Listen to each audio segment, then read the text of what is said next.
Saudara Menteri Keuangan Purbayayudi Sadewa mengancam akan mengambil anggaran kementerian yang realisasi belanjanya belum optimal. Ia memberikan tenggat waktu hingga bulan Oktober. Purbaya menyebut ia akan ke kementerian-kementerian yang memiliki performa penyerapan anggaran kecil. Ia memastikan akan membantu agar penyerapan anggaran maksimal. Jika tetap belum optimal hingga bulan Oktober mendatang, Purbaya menegaskan akan menarik anggaran kementerian tersebut. Purbaya menekankan anggaran harus ditujukan ke program-program rakyat dan untuk menghindari adanya anggaran nganggur.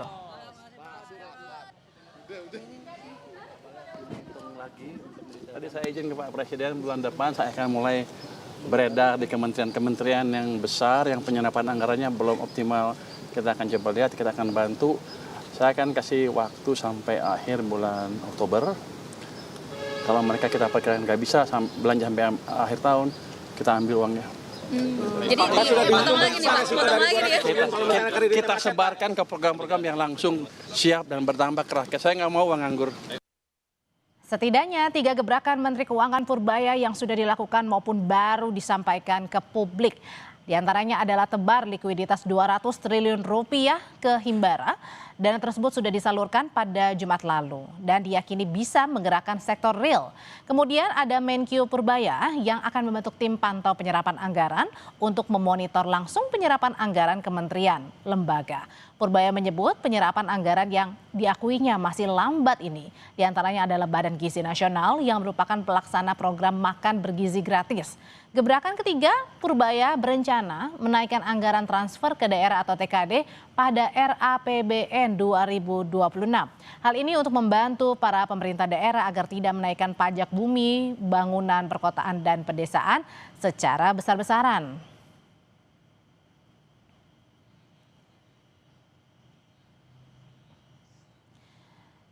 Saudara Menteri Keuangan Purbaya memberi batas waktu hingga akhir Oktober 2025 kepada kementerian dan lembaga untuk memaksimalkan penyerapan anggaran. Bila tak maksimal, maka anggaran akan ditarik kembali. Lalu pertanyaannya, tepatkah strategi menyerang ala Purbaya ini untuk mengamankan ruang fiskal? Kita bahas bersama anggota DPR dari fraksi Gerindra, Wihadi Wianto. Selamat sore, Pak Wihadi. Sore. Dan ada juga Direktur Kebijakan Publik Selyos Media Askar Wahyudi. Mas Media, selamat sore. Selamat sore, Mbak. Saya mau nanya dulu ke Mas Media. Mas Media, jadi menurut pandangan Mas Media, ini Menteri Keuangan Purbaya mengatakan bahwa saya sudah izin ke Presiden akan beredar ke kementerian dan juga lembaga untuk mengawasi penyerapan anggaran yang belum maksimal. Apakah ini langkah tepat seorang Menteri Keuangan Purbaya? Ini menarik sebetulnya, bahkan Pak Menteri sampai memberikan deadline ya, Oktober, memberikan tekanan kepada KL. Jadi supaya harapannya itu KL bisa mempercepat proses tender, kontrak, pencairan belanja. Di satu sisi memang ini menunjukkan setidaknya ada upaya melakukan disiplin secara fiskal, sekaligus juga mungkin shock terapi ya kepada kementerian lembaga agar lebih serius untuk melakukan penyerapan anggaran. Tapi ada catatan tentu saja ya, bahwa memang kemudian ada masalah penyerapan anggaran tapi belum tentu bisa menyelesaikan persoalan struktural juga. Problemnya di banyak KL itu karena memang perencanaan anggarannya yang buruk. Jadi KL itu menyusun anggaran yang tidak realistis, pagunya sengaja dibikin tinggi, diajukan lebih tinggi, dengan harapan untuk menjaga baseline tahun depan agar tidak dipotong.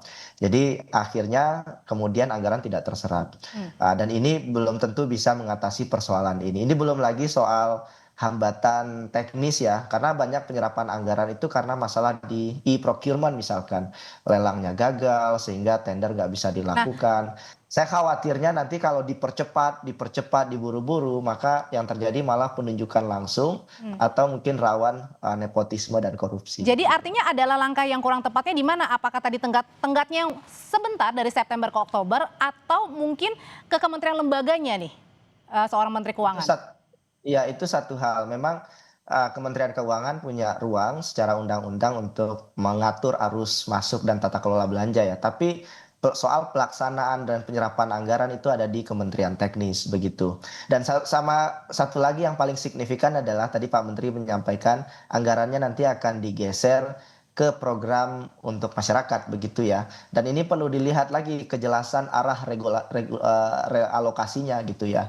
Apakah untuk program populis atau seperti MBG kayak Kopdes Merah Putih misalkan. Dan ini juga perlu dilihat, jangan sampai kemudian anggaran digeser tapi juga alokasi anggaran yang baru itu juga tidak terserap. MBG misalkan itu juga baru terserap 13 triliun ya, mungkin Pak Dan ini Wihadi juga bisa menjadi sorotannya koreksi. Pak Menkyu ya, Mas Media. Nah kemudian kalau gitu Pak Wihadi, dari Badan Gizi Nasional ini yang disorot adalah oleh Pak Menteri Keuangan adalah soal Badan Gizi Nasional yang lembaganya ini penyerapan anggarannya disorot karena masih lambat begitu. Nah kalau misalnya nanti sampai Oktober serapan anggarannya tidak maksimal, pertanyaannya apakah mungkin Menteri Keuangan akan menarik anggaran tersebut kemudian bisa dialihkan ke tempat lain?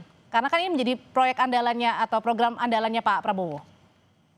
Ya begini, kalau terkait dengan masalah VGN, itu kemudian dengan anggaran yang ada dan penyerapan hingga saat ini, nah tentunya ini tetap harus disesuaikan dengan projection penggunaan daripada penyerapan BGN sampai dengan akhir tahun. Tentunya tidak bisa langsung begitu saja kemudian dilakukan pemotongan, karena bagaimanapun juga penerima manfaat itu kan sudah bisa diprediksi sekian banyak penambahannya sampai dengan Desember.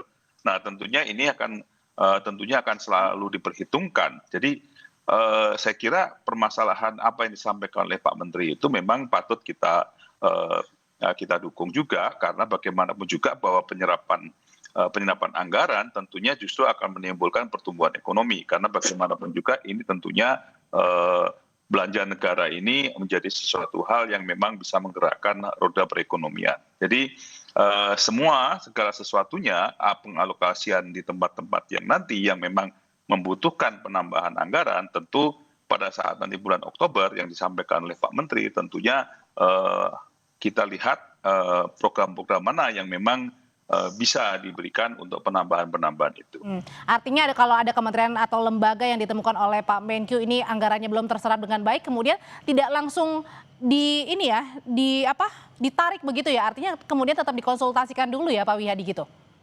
Ya tentunya, karena semuanya ada mekanisme. Mekanisme itu tentunya ada yang memang dilakukan optimalisasi. Nah disinilah kita melihat bahwa dengan optimalisasi itu program-program apa yang dilakukan optimalisasi. Terus kemudian program apa yang mungkin perlu adanya suatu pergeseran daripada anggaran tersebut untuk dilakukan optimalisasi. Jadi ini memang tenggat waktu sampai dengan Oktober itu memang sesuatu hal yang lumrah, karena dibutuhkan waktu dalam pergeseran itu atau pemindahan itu, dan juga ada optimalisasi yang bisa dilakukan sampai dengan akhir tahun. Oke, Mas Media, ini gercepnya Pak Menkyu yang baru dilantik, kemudian ada beberapa gebrakan. Sebelum ada gebrakan yang sekarang, ada lagi gebrakan sebelumnya adalah memberikan dana ya 200 triliun rupiah ke 6 bank BUMN. Nah sebenarnya kalau dilihat dari Mas Media sendiri, Pak Menkyu ini sedang gercepnya kemana nih? Iya, Pak Menteri mencoba melakukan shock terapi ya, pendekatan baru begitu. Tapi kalau saya lihat hari ini kita memang harus menunggu dampaknya. Tapi lagi-lagi kalau bicara soal peran Kementerian Keuangan, fungsinya kan otoritas fiskal, bendahara negara. Masalahnya Menteri Keuangan ini kan bukan operator teknis. Jadi Kemenkeu bisa menentukan siapa yang dapat anggaran, besarnya berapa, tetapi bagaimana anggaran itu dipakai secara efektif dalam bentuk output dan outcome, itu bukan ranah Kemenkeu. Itu kenapa efektivitas dari SAL yang kemudian digeser ke Bank Himbara ini lagi-lagi domainnya ada di Kementerian BUMN, pihak perbankan, termasuk juga kementerian teknis terkait berkaitan dengan misalkan nanti kalau mau dialokasikan ke Kopdes Merah Putih, makan bergizi gratis, dan program-program lainnya. Jadi menurut saya efektivitas ini hanya akan terjadi kalau kementerian teknisnya benar, kalau BGN-nya benar, kalau kementerian BUMN-nya benar, dan Bank Himbaranya juga kuat. Ini PR berikutnya. Jadi spotlight-nya menurut saya juga harus digeser ke menteri-menteri lain yang hari ini kinerjanya masih belum cukup baik. Dan saya kira kita masih punya ruang untuk mengawasi itu semua. Nah, tapi kalau Pak Wihadi sendiri, Anda juga berada di Komisi 11, sebenarnya gaya koboynya seorang Pak Menkyu Purbaya ini, apakah pertanyaan itu memang yang dibutuhkan di situasi ekonomi kita sekarang dan bagaimana mengawasi ini? Ya, saya kira begini ya, Pak Purbaya ini kan sebelum jadi Menkyu kan sudah menjadi ketua LPS ya, kepala LPS ya. LPS ini kan lembaga penjamin ya. Jadi memang sudah sangat paham sekali terhadap permasalahan perbankan. Jadi permasalahan likuiditas yang mungkin tentunya Pak Menkyu juga paham bahwa perlu ada suatu dorongan likuiditas untuk usaha-usaha di luar usaha-usaha yang memang tidak mengandalkan daripada APBN. Nah, ini tentunya adalah sesuatu hal yang memang gerakan-gerakan daripada Pak Menteri Keuangan, yang dimana ini adalah merupakan terobosan yang mungkin bisa kita juga dukung, dan kita juga akan awasi bersama penggunaan daripada anggaran yang diberikan. Ini sebenarnya anggaran SAL ya. SAL ini kan memang bisa ditempatkan selama ini kan bisa ditempatkan di tempatkan di tempat-tempat yang memang bisa mendorong perekonomian. Saya kira ini adalah merupakan sesuatu dukungan juga yang kita harus berikan kepada Pak Menkyu, dan pengawasannya tentunya pengawasan itu nanti DPR juga akan meminta daripada realisasi itu. Pak Wihadi, terima kasih. Mas Media, terima kasih. Selamat sore, Bapak-Bapak.